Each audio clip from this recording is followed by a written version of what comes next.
Tugas individu psikologi pendidikan. Assalamualaikum warahmatullahi wabarakatuh. Saya Nurul Fitria dari Prodi Tadris IPA NIM 2020-8023.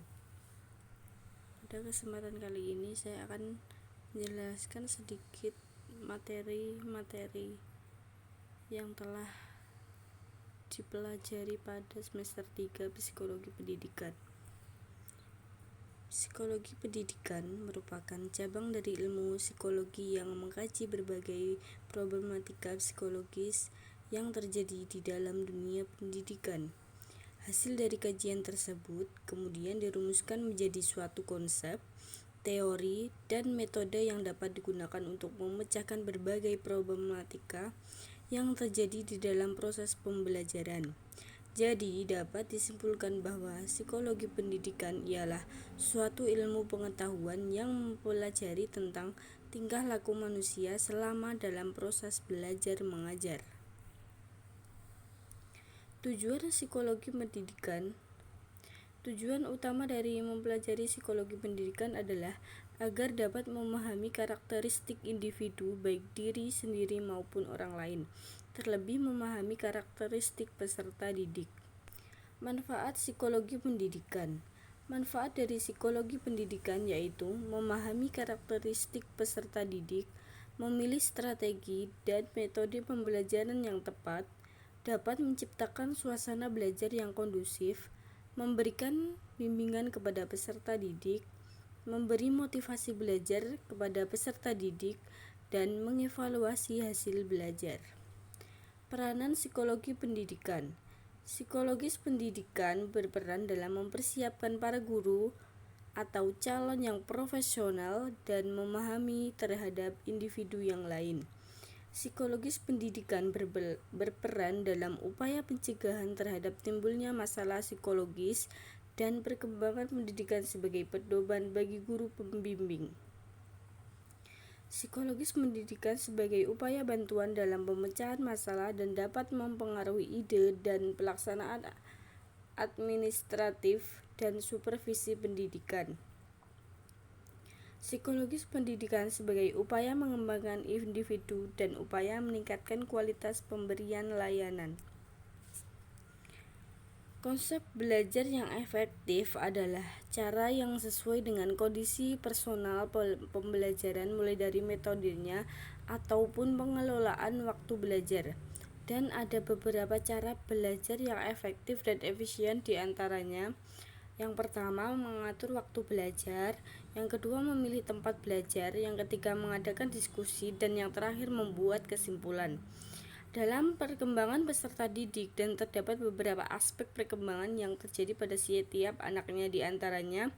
Yang pertama, perkembangan kognitif dan bahasa, perkembangan personal atau self, dan yang terakhir perkembangan moral. Pengertian individu dalam Kamus Esol dan Sadali 1975, individu adalah kata benda dari individual yang berarti orang, perorangan, dan oknum. Sedangkan menurut Kamus Besar Bahasa Indonesia atau KBBI online, individu berarti orang seorang pribadi orang terpisah dari yang lain.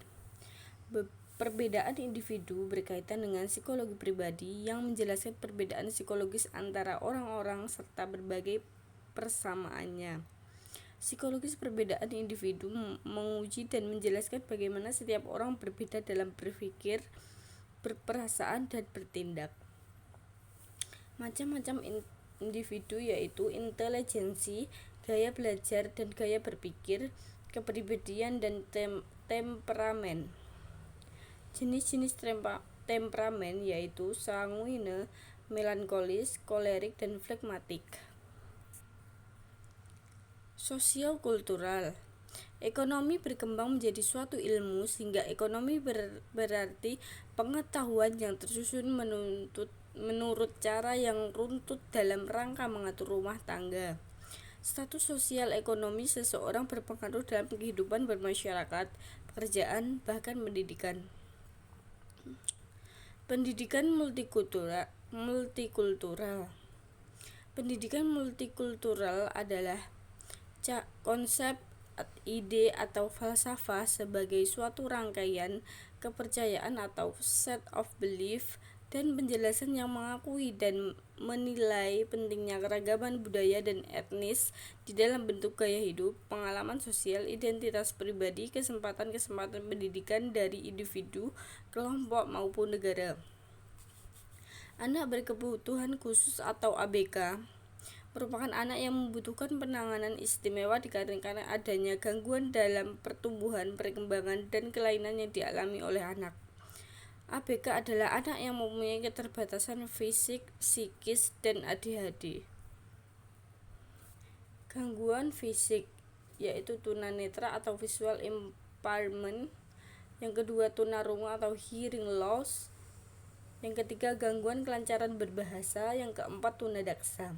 Sedangkan gangguan perilaku yaitu autisme, ADHD, tunalaras, conduct disorder. Sistem pelayanan pendidikan segregasi adalah sistem pendidikan yang terpisah dari sistem pendidikan anak normal. Pendidikan anak berkebutuhan khusus melalui sistem segregasi maksudnya adalah penyelenggaraan pendidikan yang dilaksanakan secara khusus dan terpisah dari penyelenggaraan pendidikan untuk anak normal lainnya. 4 bentuk pelayanan pendidikan dengan sistem segregasi adalah: yang pertama sekolah luar biasa atau SLB, yang kedua sekolah luar biasa berasrama, yang ketiga kelas jauh atau kelas kunjung, dan yang keempat sekolah dasar luar biasa. Teori behavior merupakan teori yang dicetuskan oleh Gage dan Berliner tentang perubahan tingkah laku sebagai hasil dari pengalaman. 3 komponen reaksi yaitu: yang pertama komponen kognitif, komponen afektif, dan komponen konatif. Respon berasal dari kata respons yang berarti jawaban, menjawab, balasan atau tanggapan atau reaction. Secara universal, reaksi atau asumsi bisa dimaksud selaku hasil ataupun kesan yang didapat atau ditinggal dari pengamatan tentang subjek, kejadian ataupun hubungan-hubungan yang diperoleh dengan menyimpulkan informasi serta menafsirkan pesan-pesan. Gerakan refleks terjadi ketika stimulus yang diterima oleh saraf sensorik ditransmisikan langsung dari neuron perantara atau neuron ikat. Teori belajar classical conditioning mengimplikasikan pentingnya mengkondisi stimulus agar terjadi respon. Dalam eksperimen klasik Pavlov dengan anjing, sinyal netral adalah bunyi nada dan refleks yang alami atau mengeluarkan air liur sebagai respons terhadap makanan. Operant conditioning adalah metode pembelajaran yang menggunakan penghargaan dan hukuman sebagai konsekuensi dari perilaku. Pembelajaran observasional. Metode pembelajaran observasional didasarkan pada teori belajar sosial Bandura atau Groenenzik 2011 menyatakan bahwa teori ini menjelaskan bahwa pembelajaran adalah interaksi yang berkesinambungan antara kognitif, perilaku, dan pengaruh lingkungan. Elemen dalam pembelajaran observasional adalah attention, retention, dan production. Ada beberapa cara yang dapat digunakan untuk menerapkan teori belajar sosial Albert Bandura dalam proses belajar mengajar adalah: 1. Menghubungkan pelajaran dengan pengalaman atau kehidupan siswa. Yang kedua, alat untuk memusatkan perhatian seperti peta konsep, gambar, bagan, dan media pembelajaran visual lainnya. Yang ketiga, kaitkan pesan pembelajaran dengan topik yang diteliti. Yang keempat, gunakan musik. Yang kelima, ciptakan lingkungan yang bahagia. Yang keenam, ciptakan penyajian materi bervariasi. Yang ketujuh, pengurangan materi yang tidak relevan, pemberian menawarkan ruang untuk proses mental, emosional, dan fisik. Hakikat emosi. Pada hakikatnya, emosi ini merupakan gambaran dari perasaan manusia saat menghadapi berbagai situasi kondisi yang berbeda. Hal itu wajar karena emosi ini merupakan reaksi alamiah manusia terhadap kondisi yang nyata, maka sejatinya tidak ada emosi yang baik ataupun emosi yang buruk. Peran emosi dalam belajar. Dalam proses pembelajaran memberikan pengaruh dalam bentuk cepat atau lambatnya proses belajar. Emosi pada individu juga berpengaruh dalam membantu proses pembelajaran yang lebih baik dan bermakna bagi siswa. Tanpa adanya emosi, kegiatan saraf otak akan bekerja tidak dan juga tidak maksimal dalam merekatkan pengetahuan dalam ingatan sehingga hasil belajar tidak dapat dicapai dengan maksimal. Jenis-jenis emosi yang penting dalam belajar adalah gembira atau sukacita, bersyukur, bangga, tenang, humor, berharap, kagum, atau cinta. Berikut adalah cara membangun emosi positif dalam kelas. Yang pertama, tunjukkan antusiasme, gairah, dan semangat Anda dalam belajar. Murid akan melihat Anda dan terbawa oleh semangat Anda. Yang kedua, beritahukan tujuan pembelajaran dan manfaat dari pelajaran yang akan Anda sampaikan kepada murid. Yang ketiga, lontarkan pernyataan yang empatik dengan bahasa yang tegas dan tenang. Yang keempat, berikan pujian yang tulus dan merata kepada murid yang bersikap positif, aktif, dan menunjukkan kesungguhan dan keberhasilan belajar meski sekecil apapun. Yang kelima, berikanlah hadiah atau reward untuk murid yang dengan kriteria tertentu. Cara menciptakan suasana pembelajaran efektif. Yang pertama, pemilihan media pengajaran dan metode yang sesuai yang akan guru gunakan. Yang kedua, di sela-sela menjelaskan jangan lupa menyelipkan candaan sedikit agar siswa tidak terlalu tegang dalam proses pembelajaran. Yang ketiga, suasana belajar yang menyenangkan. Menurut Reich 1989, beberapa hal yang harus diperhatikan oleh guru dalam membuka pembelajaran supaya pembelajaran lebih efektif adalah: yang pertama, membagi materi dalam beberapa pokok bahasan atau topik. Kemudian materi penjelasan singkat tentang kaitan antar topik dan memberitahukan jika uraian topik berikutnya perlu dikuasai terlebih dahulu. Yang kedua, memberikan bahasan yang mudah dipahami peserta didik. Yang ketiga, menuliskan kata kunci. Dengan begitu peserta didik lebih mudah memahaminya. Yang keempat, setelah topik selesai dapat diadakan evaluasi singkat untuk mengetahui seberapa paham pada materi tersebut.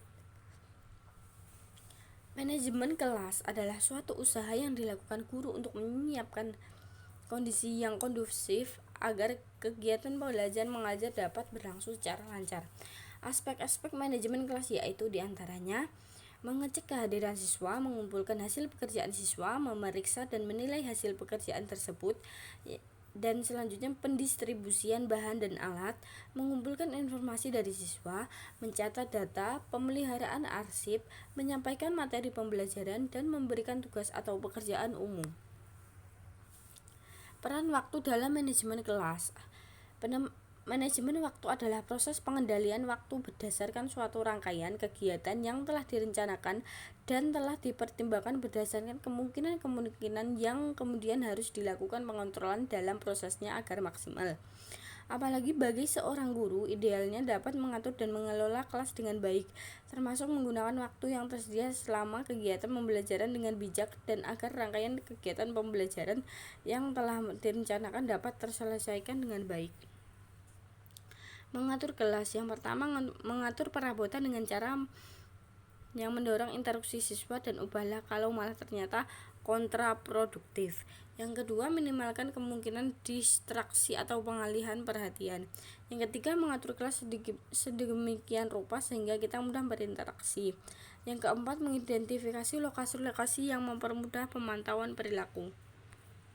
Terima kasih, mohon maaf sekali apabila masih ada banyak sekali kesalahan. Wassalamualaikum warahmatullahi wabarakatuh.